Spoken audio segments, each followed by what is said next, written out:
viewers, we're straight away cutting across to some more breaking updates that we're getting after Hindu outfits called for a puja at Srirangapatna Mosque. Curfew has been imposed in the area and Section 144 has also in fact been imposed. VHP and Bajrang Dal leaders are at the forefront of the Srirangapatna Chalo movement have maintained that they will go ahead with the protest march despite being denied the permission as well.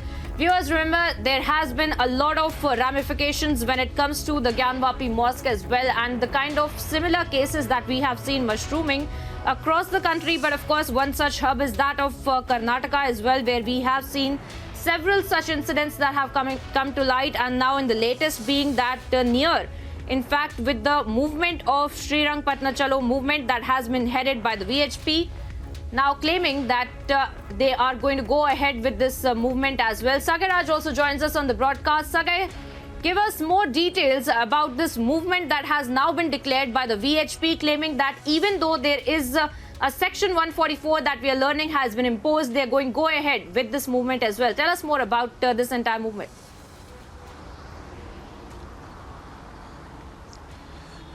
See, if you notice, the right-wing group has called for a march from Kuvempu Circle till Jamia Masjid against that particular masjid.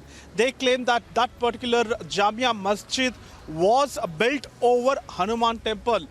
When Tipu Sultan was a king in Mysore, at that point of time, he had demolished an Anjaneya temple, according to them, and followed by that, they have built a Jamia Masjid.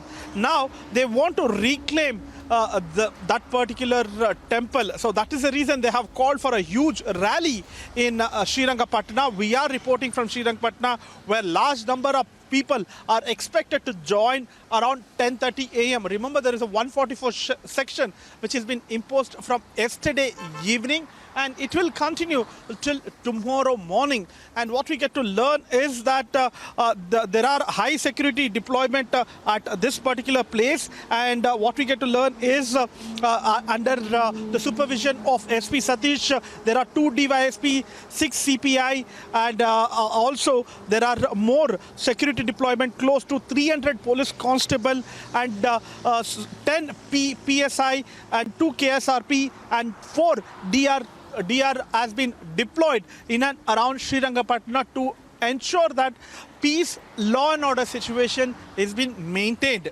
Despite all this warning, despite restrictions for any kind of protest and procession, the right-wing organization had reached out every single village in Srirangapatna requesting people to gather in large number.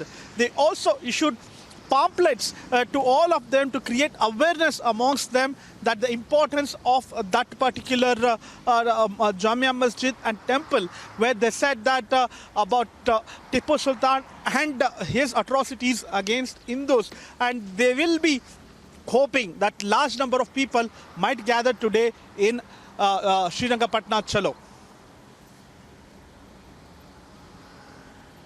Saga, if you could, clarify for our viewers on 2 points. Firstly, is there anybody opposing them as well? Because the VHP is claiming that even though there are high security arrangements made, even if a curfew has been imposed, they will still go ahead with the movement. And other than that, if you could also expand, what are they really trying to achieve here? What is the end goal?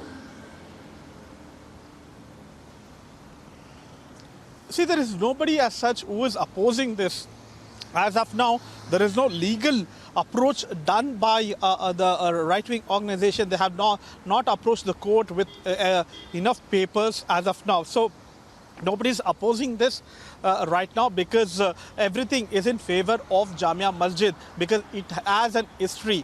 And talking about the security deployment, there are enough security at that particular place, and the Hindu activists claim that there should be a similar kind of survey which was being done in Gyanvapi. It should be done even in this particular mosque. And they also claim that they will try to perform puja inside the mosque today. And if you notice, there is a restrictions from the district commissioner stating that there should not be any kind of procession, there should not be any kind of protest or any kind of protest rally in that particular area. Despite all these warnings, the right-wing organization are up in arms to protest against this particular Jamia Masjid, and they say that they will continue to protest unless they get justice. All right, Sagai, thank you for joining us with all those details. We are tracking for you viewers as to what's really happening with respect to this